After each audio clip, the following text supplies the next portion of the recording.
Here to help me talk about this situation and what we can plan to do moving forward is Latasha Brown. She's the co-founder of Black Voters Matter, and I'm very excited to speak with her. Latasha, thank you so much for joining us. Thank you for having me. So I wanted to start off by asking you, to kind of give your response to what's happening in states like Iowa right now. I want people to understand that what's happening right now is that we are seeing the punishment of voters in this country, that there's a new American voter, and there are some that are very upset about that. I want people to understand that up until recently, the baby boomers, who my parents came out of the baby boomer generation, they dominated the political landscape. They had the numbers. I'm from Generation X. We never had the numbers. When you're looking at from the millennial generation on down to Generation Z, and that you all now, young voters are the largest constituency base in the country. And so there is an effort. What we saw in the 2020 election, there were more young people, there are more communities of color, there are more African-American voters that voted in this country's history, that ever voted in this country's history, including new voters. And so there is an attack on literally this electoral process being expanded because voters came out and voted in record numbers. There's this effort to suppress the vote all across the board again. And so what we're seeing, it's a playbook. I always talk about, there's been 3 strategies that have always been used as part of voter suppression. One, there's always been a strategy around specifically restricting access to the ballot, just as you talked about in Iowa, what's happening in Georgia, what's happening all across this nation. There's no logic behind why would you want to take an hour off having people have access to vote? Like, how does that make the process safer? Or literally creating a shorter period of time for absentee ballot voting. The second strategy has always been around creating this culture of fear. And so what we're seeing right now is we're seeing states like in Florida, where the governor of Florida is saying that he's gonna create a special police force to oversee elections, to create this sense of fear. We're also seeing that in Georgia, where there's a law that was passed, the SB 202, that actually criminalizes organizations for literally makes it a crime for an organization to hand out water. And so there's always been the second strategy that is literally there's access, restricting access, also making sure that you're creating the culture of fear. And the third, which is the most egregious, which we're seeing in Iowa, we see in Georgia, we're seeing all across this nation, and that is weaponizing the administrative process. To actually create a process so that the ruling party can actually go in and overturn the results. They can take over election boards. They can actually do major changes to the electoral process, even if they throw it out if they don't like the results. And so what we're seeing right now, there's a complete attack on voters who participated in this last election that are making up this new electorate, this new multiracial, multi-generational electorate that is rising up. And we're seeing this all across the board. That's why we really have to focus on how we're going to make sure we're strengthening our democracy. So let's talk about that because, there was this assumption that the one thing the Democratic Party would fight for and would fight for aggressively would be the passage of a voting rights bill, because we know that most politicians are motivated by incentives and disincentives. And in this case, the future of the Democratic Party really does rely on ensuring that we protect our elections, that we reform our elections, make sure that it's accessible to eligible voters. But what we saw, in my opinion, from the Biden administration was a pretty pathetic and tepid response. This nonsense about how, well, what can we do? We did our best and we applied pressure, kind of, not really, but it's Manchin and Sinema's fault. But you look at the carrots that Biden has used toward Manchin, giving Manchin's wife a nice cushy job that she wanted, federal appointment. You look at the complimentary rhetoric coming from Biden in response to people like Kyrsten Sinema, and one must wonder what kind of pressure really was applied. It doesn't seem like the Biden administration really fought for this at all. Do you agree, or do you have a different take? Let me say this, we have been pretty open about and had an open critique. We've protested at the White House precisely because we've been thinking that, that this was not as core a critical issue for the White House as it needed to be. In fairness to the president, it's not something that I don't think that he supports. I actually believe that he supports voting rights. I believe that the Democrats support, the majority of the Democrats support voting rights. And I also don't want to let the Republicans off the hook on this as well. That literally people may or may not not know that there were 16 Republicans that voted for the reauthorization of the Voting Rights Act, that are now, where are they? Like, we can't let them off the hook. One, we have to hold the Democrats accountable, but we also have to hold the Republicans accountable as well. And so while there's been certainly a lot of frustration around, we wanted to see the White House come out, this administration come out much earlier. What we asked him for, what we asked him to do, what we saw is in the recent weeks that it seems like there's been more energy and more effort coming to the White House. What I think it's going to take, I think if we're going to have democracy in this country, that we as voters, we're going to have to organize to hold all of our elected officials accountable and not even see this. We have to see this beyond just a Democratic Party or party power issue. It is fundamentally an issue. If voters participate and then they are punished because they participated, then that in itself is political corruption. So we have to see the core of what is problematic in this process. And so, yes, we have to continue to hold their feet to the fire, put pressure on the Democrats to actually be able to deliver. I think that Schumer and others, I think some of what being able to get that vote on the floor, that Sinema and Manchin could no longer just run and hide and lie, because I think they've been disingenuous. I actually think that was a smart move. What we need to see right now, that right now we're currently in a power struggle in this country. There's a small group of people who have decided that they want this country to move forward by being divisive, where only a small group of people will control it, that they're basing their entire campaign on lies and division. And so there are more of us, I believe, in this nation,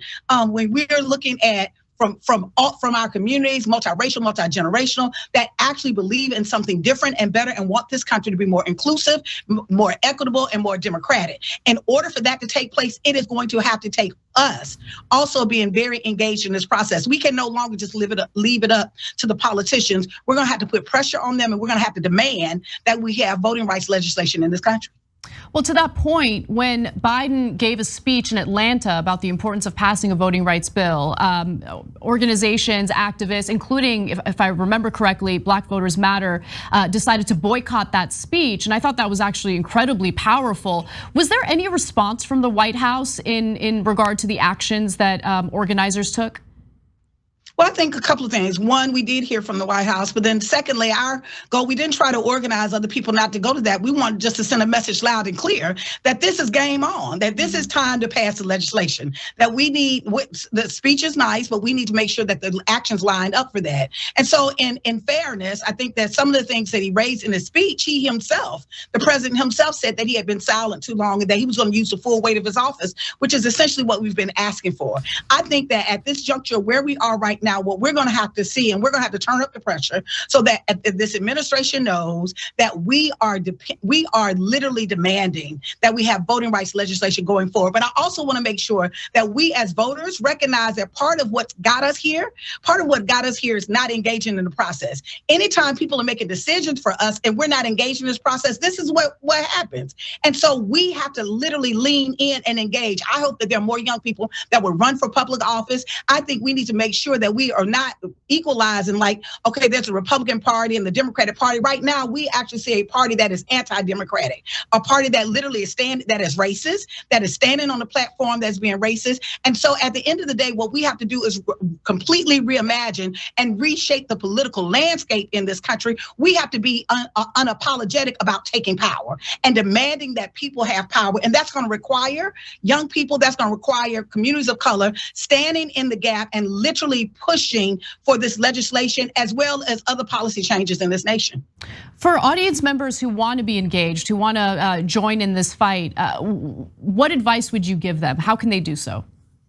So there are three things I'll say quickly, and then the first thing is you need a political home. This is not hands-off season. This is the moment that literally, and I'm not saying this as hyperbole, but this literally, our democratic future is being shaped right now. There are decisions being made right now about us and our families and policy in this family. How is it that we don't have, when we're looking at healthcare, how is it that we're paying for senators who are wealthy, we're paying for them to have the best healthcare plan in the country, yet they don't want people people in this country to have health care. That is unacceptable. And so we have to shift this moment. And one way to do that is we need every single person to find a political home, get engaged in an organization, whether you're writing a check, whether you're volunteering. We need more people who are literally a part of the electoral process. They're poll workers. If you can volunteer to be a poll worker, to make sure that you're volunteering for the camp for elections on election day, we need more young people in those positions of power. We need more young people to run for office, right? And we need more people to actually read and connect with their communities to really understand the issues that we care about and lift this up. I think one of our most critical fights that we're in right now is around voting rights. If people want to find out what they can do around voting rights, more work they can visit our website on www.blackvotersmatterfund.org. We have toolkits to really be able to share some of the work that we're doing. We're calling for 1 million voters, 1 million people who are supporting voting rights. We've got to build a critical mass. We've got to put the pressure. We've got to use our power and make sure that this nation is the nation that we desire and that we deserve. One final question for you, because you got me fired up, and I'm curious what you think about a possible progressive primary challenge to the Biden administration in 2020. Is that something that you think would be a positive way to maybe, light a fire under the Biden administration, or do you think that it's too divisive?